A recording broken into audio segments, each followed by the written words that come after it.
Okay. Alright everybody, so welcome to a new segment in Dirtcheap Daily. This is going to be called Dirtcheap Diagnostics.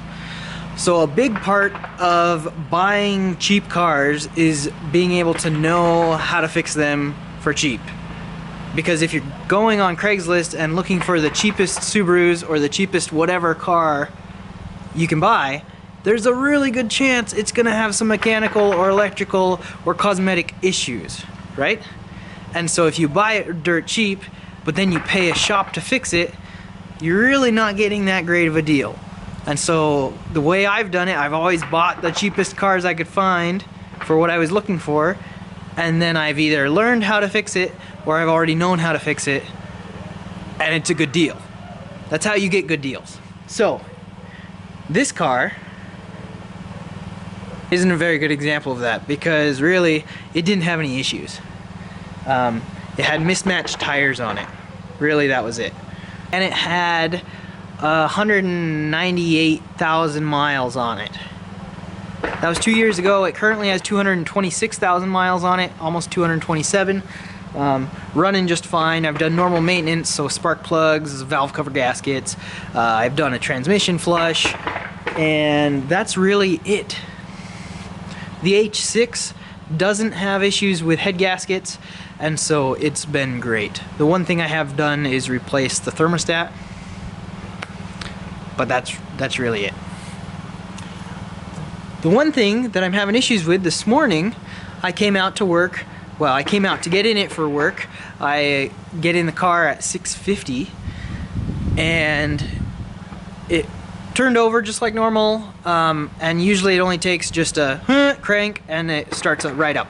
And so I did that and I let off, but it didn't actually start the car. So I was like, oh crap. So I did it again, and it just turned over and over and over and over and over and over and over. It didn't do anything. That's really not normal. I've never had that happen to this car before.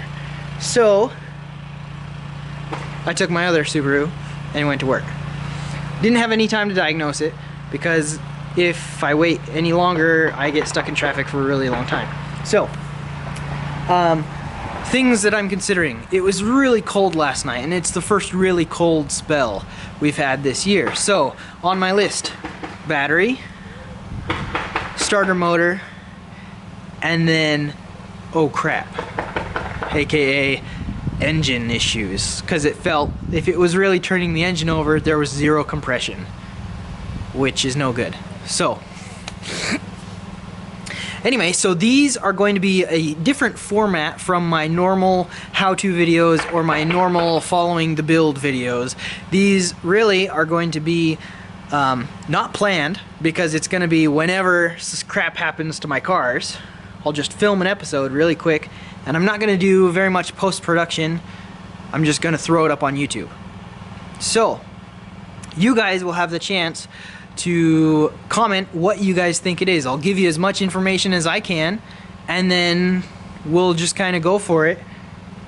As I diagnose and figure out what's wrong, you guys can guess and kind of come along with me. If you have no idea what's going on, no worries, guess, because whoever guesses right on all of these is going to get free Dirtcheap Daily sticker. One, not a bunch, but you'll get a free Dirtcheap Daily sticker. So if you're right on the diagnostics, and if you're the first one. So I'm not giving everybody who's right stickers, but the first person to get the right answer gets a Dirtcheap Daily sticker. So here we go. So the first thing I'm gonna do, I can't guarantee if this is really gonna do anything or not, because it is a lot warmer than it was this morning. So if it's the battery, it might be warm enough that it's gonna turn over just fine. But here we go.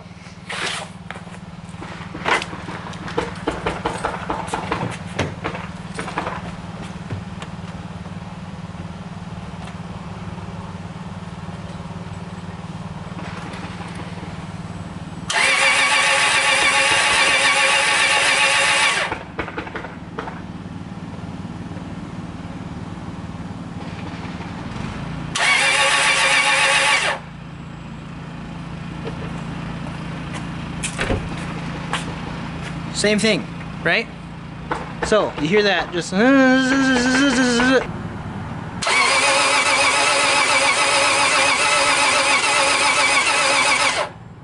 Anyway, here's what it sounds like from the inside.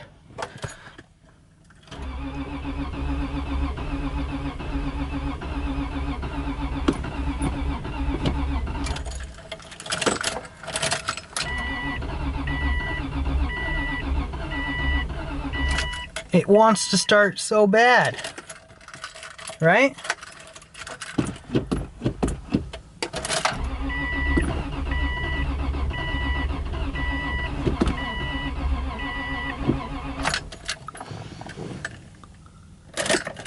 And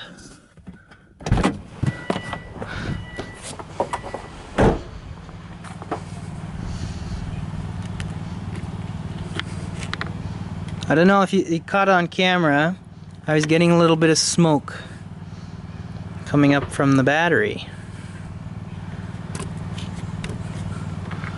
That's not that great. So battery terminal's warm. Turns over. You saw it turning over. You saw it turning over, but there's no start. Ready, set, go. Comment. What is it? Let's figure it out.